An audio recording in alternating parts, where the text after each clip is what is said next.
You wake up to the sound of the wind howling outside. The air inside your home feels like ice. It's still dark, and will be dark for hours, because the sun barely rises this time of year.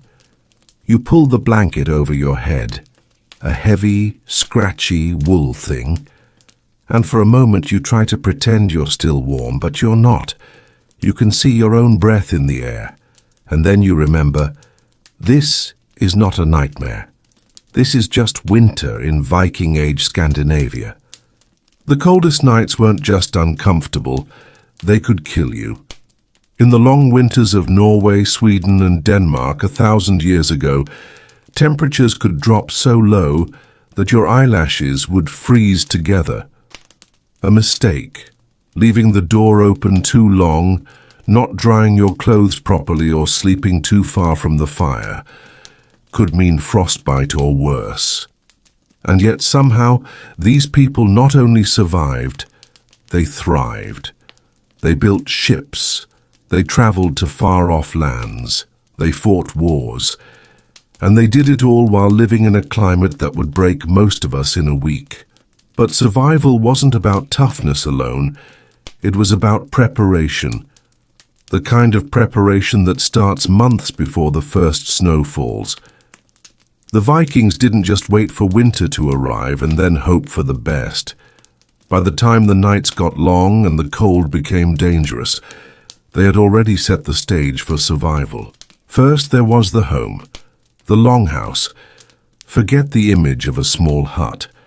A Viking longhouse could be up to 80 feet long, with thick wooden walls and a roof covered in layers of turf and thatch. The turf was more than just insulation. It was a living layer of grass and soil that trapped heat inside. These homes were dark, smoky, and often crowded, but they were built to keep the warmth in and the wind out. Inside, the fire was life. It burned almost constantly through the winter. But unlike our fireplaces today, which are often tucked against a wall, the Viking hearth was right in the middle of the room. The smoke would rise into the rafters and slowly leak out through a hole in the roof, if it didn't linger inside first. Yes, Viking homes were smoky. Your eyes would sting. Your clothes would smell. But that smoke had a purpose. It kept insects away and helped preserve meat hanging in the rafters. The cold seeped in everywhere, though. The walls could only do so much. So the Vikings relied on layers of warmth. Wool was their main defense, and not just any wool. Scandinavian sheep produced thick, oily wool that was naturally water-resistant. They spun it into heavy tunics, cloaks, and blankets. Underneath they wore linen when they could afford it, softer against the skin than wool, but still offering some insulation. And when it was bitterly cold, they layered fur on top of everything else. But warmth didn't come from clothing alone. It came from bodies. Families, and sometimes even animals, slept close together in the same space. Privacy wasn't a concern in the longhouse. Staying alive was. The combined heat of people and livestock could make the difference between a survivable night and one that ended in frostbite. Food, too, played a role in surviving the coldest nights. In winter, the Vikings didn't just eat for pleasure, they ate for fuel. Stews rich in fat and protein simmered in iron pots over the fire, slowly filling the air with the smell of meat, onions, and root vegetables. Fat was essential. It burned slowly in the body, keeping people warm from the inside out. On especially harsh nights, warm ale or mead might be passed around to take the edge off the chill. And yet, even with all this preparation, danger never disappeared entirely. A long winter could sap your energy, weaken your immune system, and push you to the edge of starvation if your supplies ran low. But year after year, generation after generation, the Vikings endured. In the next part, will slow down even more. And step inside one of these longhouses on a night when the cold outside could freeze your skin in minutes to see exactly how a Viking family made it through until morning. Step inside the longhouse, and the first thing you notice is the dimness. Even in daylight, only a little light slips in through the smoke hole in the roof or the cracks between wooden planks. At night, the room is lit mostly by the orange glow of the hearth and the flicker of oil lamps made from carved stone or hollowed-out pieces of bone.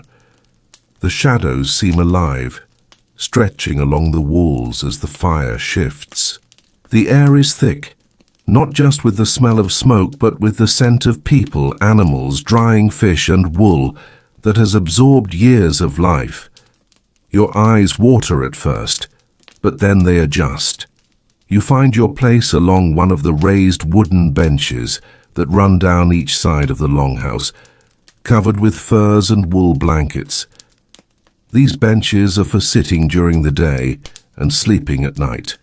The benches are lined with sheepskins and reindeer hides, their fur thick and soft. In the coldest months, everyone sleeps here, pressed shoulder to shoulder, parents, children, maybe a visiting cousin or neighbor. The livestock stay at the far end of the building, in their own section, but their warmth still drifts into the main living space.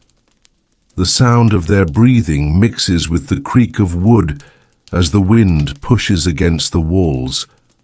Someone stirs the fire, adding more logs. Wood is precious, cut and stored in the summer, and every piece is chosen carefully to last until spring. The fire is never allowed to die. Even if it burns low at night, a bed of glowing embers waits to be fed again in the morning. On the coldest nights, a second smaller fire might be lit near the animal stalls, just to keep them alive. Wool cloaks hang on pegs by the wall, still damp from the day's snow. Boots made of leather and stuffed with straw or fur sit near the fire to dry. A pot hangs over the flames, its contents bubbling slowly, a thick stew that's been cooking since morning. The broth smells of smoked meat, cabbage and leeks, with the faint tang of fermented barley from the ale added earlier. No one talks much. The night is long and voices carry strangely in the enclosed space. Instead, you hear the occasional cough, the sound of someone shifting under a blanket, or the soft plink of dripping water as ice melts from someone's hair. Outside, the wind is still roaring. You can hear it pressing against the walls, rattling the wooden shutters that cover the small windows. Children sleep closest to the center, where the warmth is strongest. Older family members take the outer spots where it's colder. It's an unspoken rule. The strongest protect the weakest, both from the cold and from anything that might come in the night. Occasionally, someone wakes to check the fire. They don't speak. They just move quietly, feed the flames, and return to their place. Survival isn't a dramatic fight here. It's a constant, quiet watchfulness. You can't relax completely. The cold is always at the edges, waiting to creep in. But there is comfort too. The steady rhythm of breathing, the familiar smell of wool and wood smoke, the heavy weight of blankets holding you in place. Outside might be deadly, but inside, in this low, smoky room, you have a fighting chance. In the next part, we'll go beyond the longhouse walls and see the preparations the Vikings made before winter hit. The summer and autumn labors that decided who lived through the cold and who didn't. Before the snow ever touched the ground, survival was already being decided. The Vikings didn't wait for winter to prepare. By then, it was too late. The work began in spring, stretched through summer, and reached its most frantic pace in autumn. Every action in those months was a small promise to the future, a promise that there would be enough warmth, enough food, and enough life to see the family through to spring. The men and women alike worked the land with urgency. In early summer, fields of barley and rye swayed under the pale Nordic sun. These grains weren't just food, they were the backbone of winter survival. Some would be ground into flour for bread, some brewed into ale which stayed drinkable long after fresh water froze. The ale also carried calories and nutrients, making it far more than a luxury. While the crops grew, fishing boats left the shore daily. The cold northern waters gave generous catches of herring, cod, and salmon. Fish wasn't eaten fresh very often. It was salted, smoked, or air-dried until it was hard as wood. This wasn't a matter of taste, it was necessity. In the dead of winter, when the sea was too dangerous to sail, these preserved fish were lifelines. Meat, too, was preserved for the long months ahead. Livestock provided milk and cheese through the summer, but as autumn approached, some animals were slaughtered. It was brutal but practical. Fewer mouths to feed, more meat for storage, and more hides for clothing. The meat was hung in smokehouses, cured with salt or buried in the cold earth. The fat, precious for both cooking and candles, was rendered down and stored in clay pots. The forests provided more than wood. Men gathered resin from pine trees which burned hot and fast, perfect for kindling a stubborn fire. Women collected berries, mushrooms, and wild herbs, drying them carefully to keep their flavor and medicine through the winter. The deep green of dried dill and the sharp scent of juniper would later cut through the heaviness of salted food. Wool sheared in summer was cleaned, spun, and woven into heavy, tightly packed cloth. In the longhouse, women worked looms that stretched from floor to ceiling, their rhythmic clacking echoing in the dim light. The finished wool was turned into cloaks, tunics, mittens, and socks. Some garments were layered so thick that wind couldn't pierce them, even on the open sea. And then there was the wood, endless stacks of it.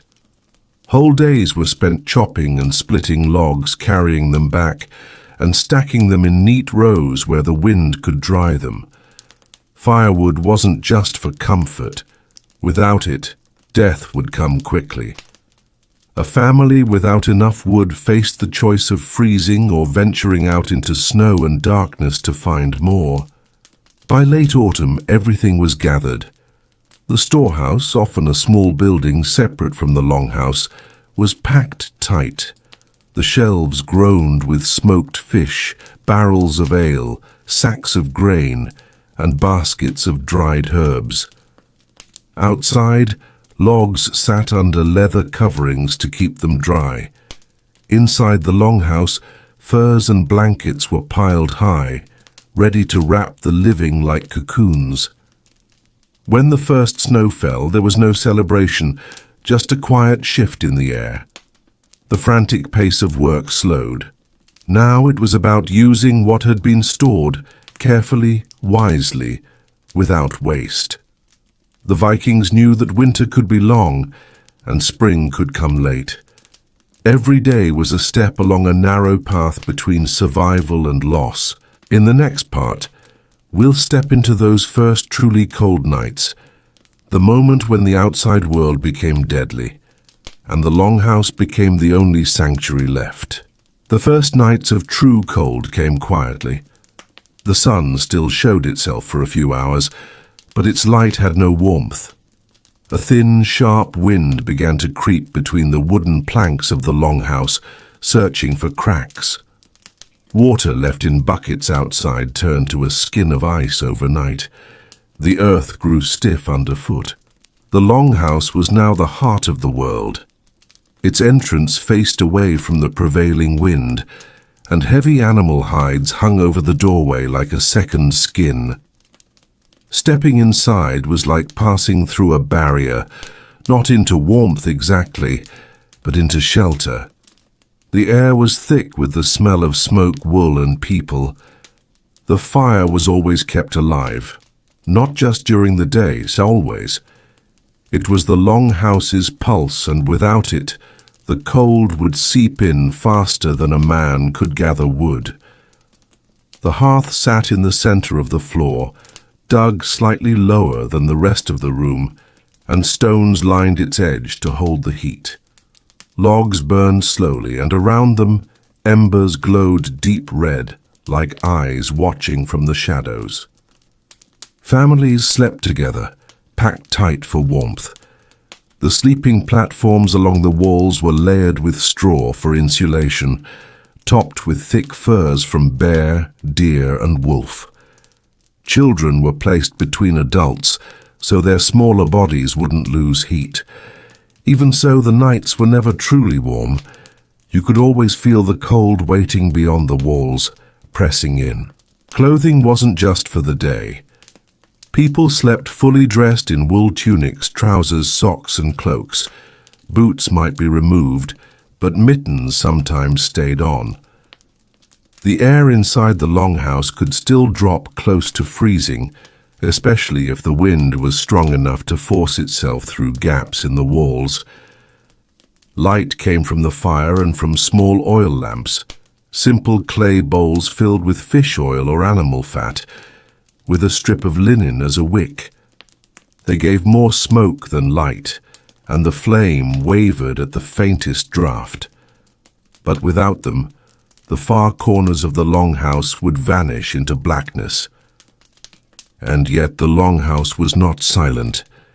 The crackle of the fire, the occasional cough, the shift of someone rolling over in their sleep, the muffled snort of animals in the byre, all of it made a strange, living hum. The people weren't the only ones seeking shelter. Cattle, sheep, and goats were kept indoors too, in a section at one end of the building. Their body heat helped keep the air slightly warmer, and their presence meant that the humans were never alone, even in the deepest night. But there was a cost to this closeness.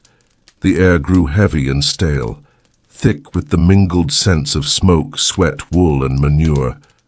For those used to fresh sea winds and open fields, the long winter indoors could be stifling. Yet nobody complained. The alternative was stepping outside into air that could freeze skin in minutes. Sometimes in the middle of the night, someone would get up to tend the fire. The sound of a log being placed onto the embers was a comfort to anyone awake enough to hear it. It meant the cold wouldn't win, at least not yet. In the next part, we'll follow the Viking night to its coldest hours and see the strange little tricks they used to keep death from creeping in before morning. The coldest hours came just before dawn. It was then that the fire burned low, the air inside the longhouse felt sharper, and the breath of sleeping people hung in faint clouds above them. The walls seemed to creak under the pressure of the night outside. In these hours, the smallest mistake could turn dangerous. If the fire went untended for too long, the temperature inside could drop to match the frost outside. If someone left the doorway curtain open too long, a blast of icy wind could roll through and bite at the toes and fingers of everyone inside. The Vikings knew this danger well, so they prepared for it.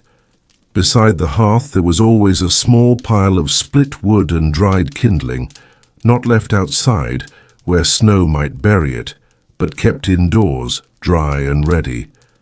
At night, whoever was on watch duty, often the older children or younger adults, would rise quietly, stir the embers with an iron poker, and place a log carefully so it would catch without too much smoke. People didn't sleep in the same still position all night. They shifted often, curling tighter under their furs, drawing knees to chest to keep warmth close. Some would press their backs to the wall, letting the thick timber act as a barrier against the draft. Others would huddle closer to the fire's glow. The oldest and youngest were always watched most closely because cold stole from them fastest. One of the simplest but most important tricks for surviving the deep cold was trapping body heat before it could escape. This meant sleeping in layers, yes, but also using what they had as insulation. Furs were tucked tightly around bodies, and gaps were stuffed with spare wool, straw, or even clothes. In especially bad storms, families might bring extra layers of hide and stack them on top until the weight was almost pressing. And then there were the small habits that made a big difference. Before sleeping, some would drink a thick broth or hot ale, letting the warmth sink deep into the stomach so the body worked less to keep itself warm. Others would tuck heated stones, taken carefully from the fire, into wrapped cloth and place them near their feet. Even hours later, these stones still held enough heat to stop toes from going numb. The animals, too, were part of the strategy. Their section of the longhouse wasn't sealed off entirely, and their constant breathing and movement added a steady warmth to the air. At night, the low rumble of a cow shifting in its stall or the muffled bleat of a sheep was almost reassuring, proof that the cold hadn't taken them either. And through it all there was the smell of wood smoke. It clung to everything, clothes, hair, skin. It was a smell you could never quite wash away in winter, but to the Vikings it meant life. It meant the fire was still burning, and the night hadn't yet won. Sometimes the fire wasn't enough. There were winters when storms would roar in from the sea and stay for days, when snow piled high enough to bury fences, and the wind screamed against the longhouse as if trying to tear it apart. In those nights, survival wasn't about comfort anymore. It was about holding on until morning. When the wind became too strong, the first priority was sealing the longhouse as tightly as possible. Extra hides were hung over the doorway, sometimes doubled or even tripled. Gaps in the walls were stuffed with whatever was at hand: moss, wool scraps, even tufts of animal hair. Every seam mattered.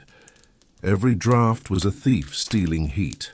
Inside, the fire would be fed constantly, but wood was precious.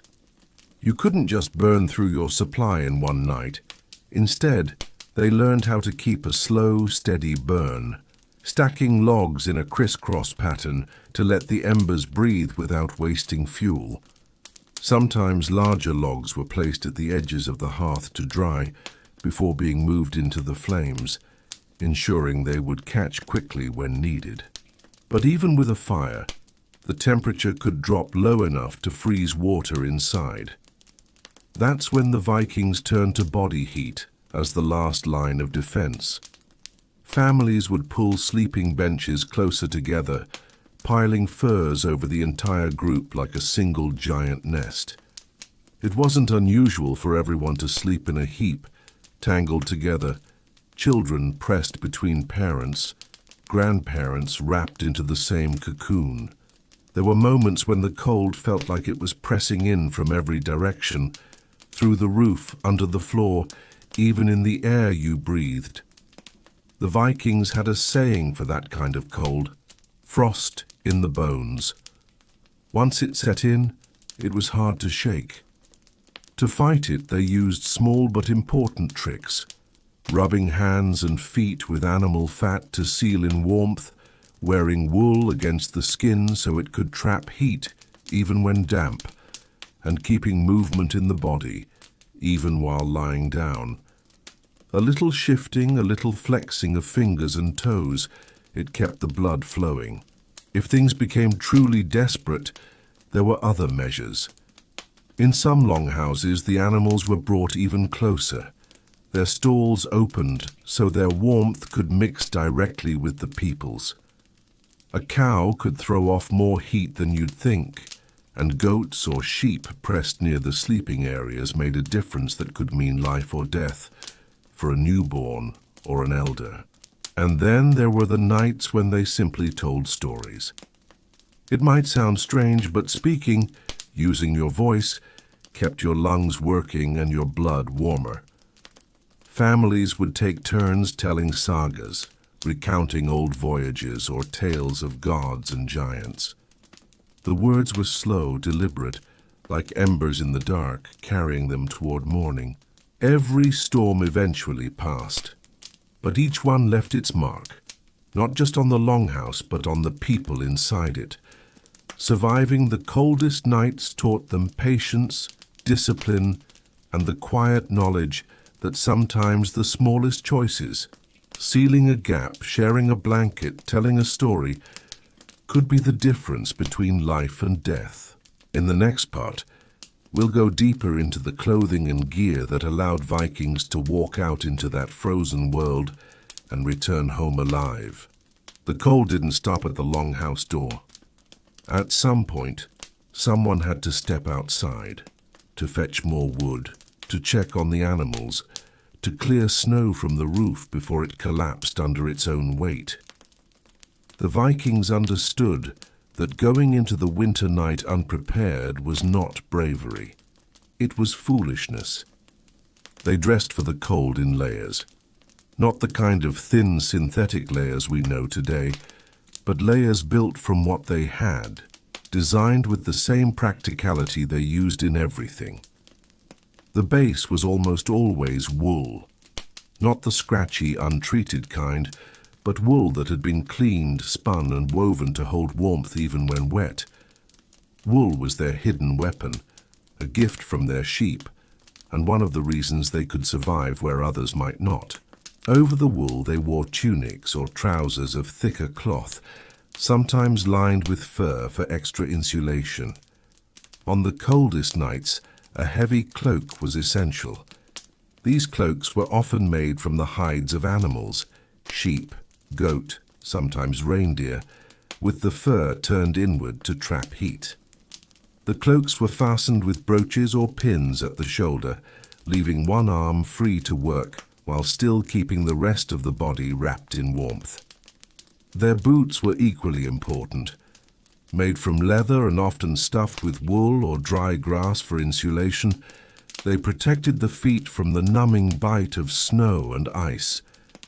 The grass might seem strange to us now, but it worked, absorbing moisture from sweat and keeping the toes dry, which was just as important as keeping them warm. For their hands, mittens were favored over gloves. A mitten kept the fingers together, sharing warmth, and could be made from felted wool or fur. On especially brutal nights, they might even wear two pairs, an inner wool mitten and an outer layer of leather or hide to block the wind. The Vikings also knew that the head was a place where heat could vanish quickly. Simple hoods made from wool or fur, sometimes sewn directly onto cloaks, were pulled low over the brow, with scarves or strips of fabric wrapped around the lower face. This didn't just keep them warm, it warmed the air before they breathed it in, protecting their lungs from the shock of icy wind. Stepping outside into the night, wrapped in all of this, they became almost like part of the land, moving slowly, breath turning to mist, eyes scanning the frozen darkness. The snow might crunch under their boots, or, on colder nights still, it might squeak, a sign that the air was far below freezing. They didn't linger outside longer than they needed to. In the depth of winter, every moment outdoors was measured. Too long, and even the best gear could fail you. Too slow, and the cold could creep into your bones before you realized it. The work was done steadily, methodically. Wood carried in, animals checked, snow pushed from the roof in long, heavy arcs. Then, when the task was done, they would return to the longhouse, stamping the snow from their boots, brushing ice from their cloaks, and stepping back into the dim, smoky warmth. The change was immediate, the sting of the wind replaced by the heavy, almost sleepy heat of the fire. In the next part, we'll explore how the Vikings used food and drink, not just for nourishment, but as another weapon against the cold. Warmth didn't just come from fire or fur. It came from what you put into your body, the fuel that kept the heart beating and the blood flowing even when the wind outside felt like it could cut through bone. The Vikings understood this instinctively. They didn't talk about calories or metabolism, but they knew that if you worked in the cold, you needed food that would sit heavy in the stomach and last through the night. Winter meals were dense and hearty. The grains they harvested in the warmer months, barley, rye, oats, became the base of thick porridges and bread. Porridge might be eaten plain, but more often it was cooked slowly with bits of dried meat, fish or animal fat stirred in, turning it into something far more sustaining. Bread, baked in stone ovens or on flat hearths, was dark, coarse, and full of fiber, keeping a person full for hours. Meat, when they had it, was precious. It was rarely eaten fresh in the winter. That would have been wasteful. Instead, it was salted, smoked, or dried earlier in the year. A slab of smoked lamb or pork could be cut into thin strips, boiled into stews, or eaten with bread for a simple warming meal. Fish, cod, herring, salmon were dried in the open air or smoked over alder wood, then rehydrated in soups. Fat was more than food. It was survival. Animal fat, butter, and lard were used generously, both for cooking and for adding richness to otherwise plain dishes. They gave the body the long-burning fuel it needed to withstand the cold. A spoonful of melted butter in a bowl of porridge wasn't indulgence, it was insurance. For drinking, ale was common, not the strong, heavy kind we might think of, but a low-alcohol brew that was safe to drink and provided hydration when water sources were frozen or unsafe. In the winter, it could be served warm, spiced with herbs, to bring a little heat to the body. Mead, a honey-based drink, was rarer but cherished, sweet, warming, and thought to give strength. Even in the depths of winter, some fresh food was possible. Root vegetables like turnips, carrots, and onions could be stored for months in cellars or buried in the ground, pulled out when needed. They were thrown into stews to add flavor and nutrition, turning a pot of boiled meat into something more nourishing. Eating in winter wasn't rushed. A hot meal was a chance to let the body recover from the cold, to sit near the fire and feel warmth spreading outward from the belly. It was as much a part of surviving the night as the blankets or cloaks. The Vikings also had a habit that modern science would recognize: eating before sleep. A warm, heavy meal before bed helped keep the body warm through the night. As they lay under blankets of wool and fur, the slow digestion worked like a small hidden fire inside them. In the next part, we'll step away from the fire and see how their sleeping arrangements, the very way they rested, were shaped by the need to survive the cold. The fire dimmed. The last bowls of porridge were scraped clean. And now came the long stretch until morning, the hours when the cold seemed to creep in like a living thing. The Vikings didn't sleep in scattered individual spaces. That would have been a waste of heat. Instead, they used the longhouse, a single shared living space that was as much a survival tool as it was a home. Inside, the air was thick with the scent of smoke, wood, wool, and human presence. The walls of a longhouse were built from timber, sod, or even stone, depending on the region. But what mattered most was the insulation. Turf roofs, layered with grass and earth, trapped heat surprisingly well. Gaps in the walls were stuffed with moss, straw, or animal hair to keep out the icy wind. Inside, sleeping arrangements were strategic. Beds weren't raised high like in later centuries. Often they were simple platforms along the sides of the house, lined with straw or dried grass for cushioning. Over that, woolen blankets and heavy furs provided layers of warmth. Families and guests slept close, sometimes pressed shoulder to shoulder. It wasn't just about comfort.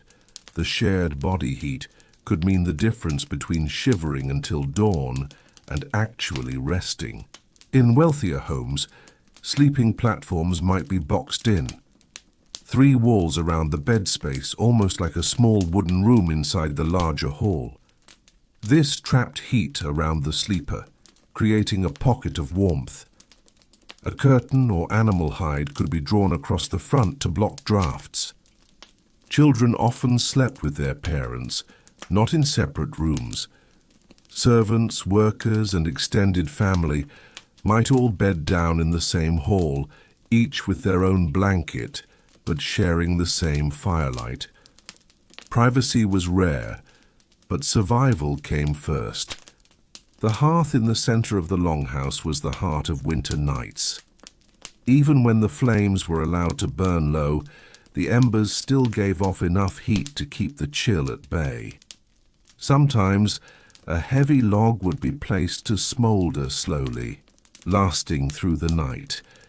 The faint glow would throw long shadows on the rafters, the light dancing on the carved beams overhead. Sleeping clothes were practical.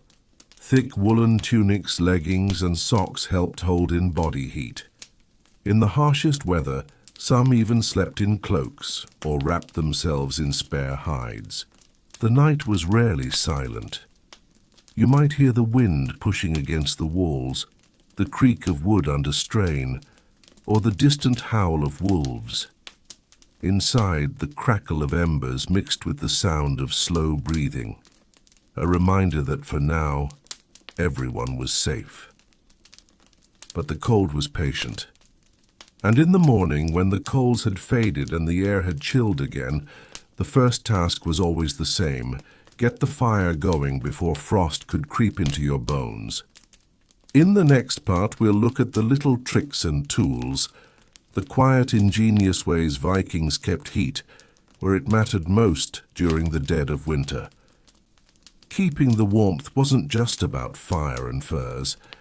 It was about knowing where to let heat escape and where to trap it completely. The Vikings understood this balance. They didn't have thermometers, but they knew their environment by instinct, and every household had its own subtle winter survival tricks. One of the simplest was the use of windbreaks. Inside the longhouse, large wooden chests, benches, or woven reed panels could be placed strategically to block drafts. These weren't just for comfort. A persistent cold wind could lower body temperature over the hours of the night. A well-placed barrier could turn a freezing space into one where sleep came easier. They also had a habit of keeping certain small items by the bed. Hot stones were a favorite in colder months. A flat stone, heated in the embers before bed, could be wrapped in cloth or fur and placed under blankets to radiate warmth for hours. While it might not heat the whole bed, it provided a welcome pocket of comfort, especially for stiff hands or aching feet after a day's work. Wool socks and mittens were more than clothing. They were vital tools.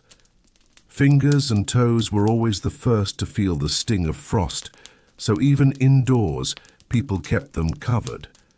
Those who could afford it used mittens lined with softer fur on the inside, while poorer households might simply wrap cloth strips around their feet before slipping them into socks. Layering was another quiet art. People didn't just throw on the thickest garment they owned. They wore several thinner layers beneath heavier wool. The inner layers trapped body heat, while the outer ones blocked drafts. This was as true at night as it was during the day. For households with livestock, there was a unique advantage. Some smaller animals, goats, sheep, even dogs, were allowed to stay in the longhouse during the coldest months. Their body heat alone could raise the temperature inside. The smell, of course, was strong, But in a world where winter could kill the unprepared, warmth outweighed the idea of fresh air. Dogs in particular were prized for this. A large, thick-coated Viking dog could curl up beside a sleeping person, acting almost like a living blanket. And unlike a pile of furs, a dog would notice strange sounds in the night, offering both warmth and protection. Everything was about conserving what little heat they had. Hearth fires were banked before bed, covered with ashes to keep them smouldering until morning. The ash layer kept the embers alive without wasting too much wood, so a fresh flame could be coaxed from them with a few breaths and twigs. The Vikings also paid attention to the rhythm of their nights. Winter wasn't just one long sleep. People would often wake during the coldest hours, tend the fire, check the animals, and then settle back down. This segmented sleep made sense in their climate. Staying still for too long risked letting the cold seep in. Small bursts of movement helped keep the blood flowing. They didn't think of these as clever inventions. They were just habits, quiet, passed down, woven into the rhythm of life. But together, these habits made the difference between enduring the night and succumbing to it. In the next part, we'll step away from the homes and look at how the Vikings faced the cold when they had no shelter at all, the long winter journeys, the sea voyages, and the nights when survival meant improvising in the open. There were nights when the Vikings had no walls, no roof, and no hearth to keep the darkness at bay.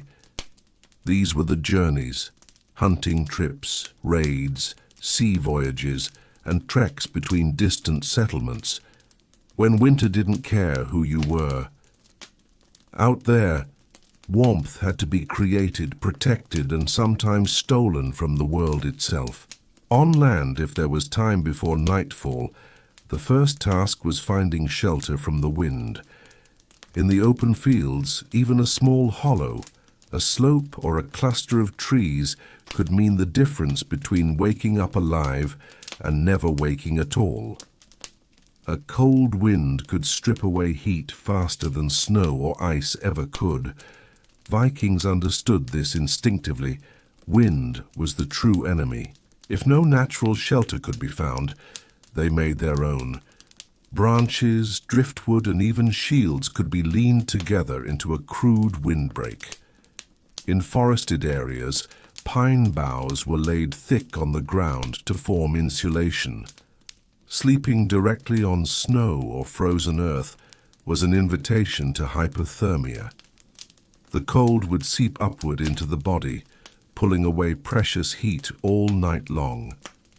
Furs were always the first line of defense. A Viking cloak wasn't just for daytime, it doubled as a night covering. If multiple warriors were traveling together, they would sleep side by side, pulling their cloaks over themselves in one large bundle. Body heat trapped between them could turn a bitter night into something survivable. It was an unspoken pact. In winter, pride was less important than warmth. Fires in the open had to be treated differently than fires in the longhouse. In the forest, a small shielded fire was better than a large one. Too big, and it would waste wood, draw attention from enemies, and be harder to control in high winds. A small, hot core of coals could do more than a roaring blaze if it was fed slowly through the night. If traveling in snow-covered terrain, the Vikings sometimes dug into snowbanks themselves. This wasn't madness. Snow is a poor conductor of heat, and a well-dug snow shelter could be warmer than sleeping in the open air. Inside, the space was just big enough to lie down and store gear, with a small hole for ventilation. It wasn't comfortable, but comfort wasn't the goal. Survival was. At sea, the challenge was different. There was no earth to dig into, no forest to block the wind. Viking ships were open-decked, and the cold on the water cut straight to the bone. On long voyages in freezing weather, they relied on layers, oiled wool, and heavy cloaks to resist the damp chill. Crew members slept in shifts, huddling under awnings or beneath their shields to escape the wind. Some captains ordered heated stones or iron weights to be brought aboard, wrapped in thick cloth to radiate warmth for a few hours. This was a precious luxury. More often, warmth came from keeping the body moving, even at night. Rowing wasn't just propulsion, it was survival. There was also the Viking willingness to accept discomfort as part of life. A night spent cold and sleepless wasn't considered unusual or tragic. It was part of the cost of their way of living. That acceptance kept panic away, and panic was dangerous in the cold. The moment you lost your focus, you risked making mistakes you couldn't recover from. It's easy to imagine them as reckless warriors, charging into winter storms without thought. But the truth is, surviving the coldest nights required careful preparation and quiet discipline. The man who forgot to check his cloak for dampness, or who failed to shield his fire from the wind, might not see the morning. In the next part, we'll look at the subtle role of food and drink in Viking winter survival. How meals weren't just about filling the stomach, but about fueling the body for the long, frozen hours ahead. When the night was at its blackest, and the cold lay like a weight over the land, the Vikings knew one more thing could tip the balance between shivering through the hours and actually surviving them: what they had eaten before the dark set in. Food wasn't just comfort, it was fuel, and fuel meant heat. A body without fuel would burn through its reserves too quickly, leaving nothing to keep the core temperature stable. That's why, when winter was heavy on the air, the evening meal became almost ritual.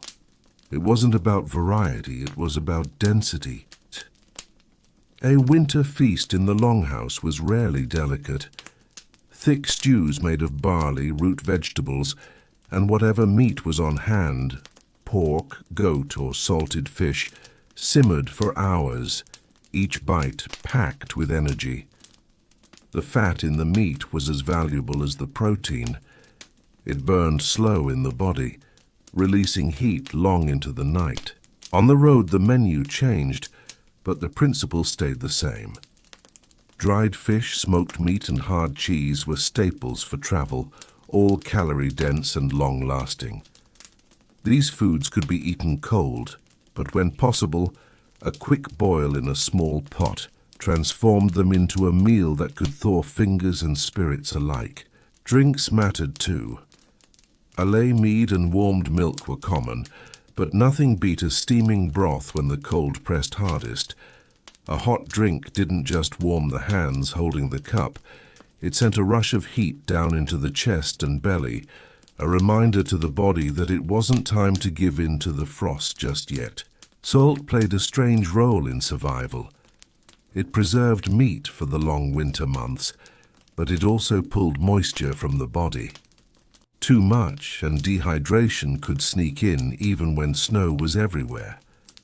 The Vikings balanced it with broths, melted snow water, and fermented drinks that kept them hydrated without freezing solid. A final meal before sleeping was more than tradition, it was strategy. A full belly meant the body would keep burning fuel all night. In the longhouse, this often meant passing around the last pot of stew, making sure no one went to their bedding cold and hungry. On the trail, it might mean chewing on dried meat by the fire until the very last ember was banked. And then came the silence. Bellies full, fires glowing low, cloaks pulled tight. In the longhouse, you could hear the slow breathing of dozens of people, the faint shifting of cattle in the shadows, the wind pressing against the walls. Out on the sea or under the trees, the world went quiet in a different way. Only the crackle of a small fire or the lap of water against a hull. This was the moment when survival no longer came from what you did, but from what you had prepared for. You had eaten, you had layered, you had sheltered, and now you let the long hours pass. The cold still pressed in, the frost still crept at the edges, but you had done enough to keep it out. When the first grey light broke over the horizon, there was no celebration. Just the quiet satisfaction of another night survived, another dawn met. For the Vikings, this was life. Not a battle they fought once, but a rhythm they lived in, season after season, year after year. And perhaps that was the real secret. Not heroics, not miracles, but a steady, stubborn refusal to let the cold have the last word.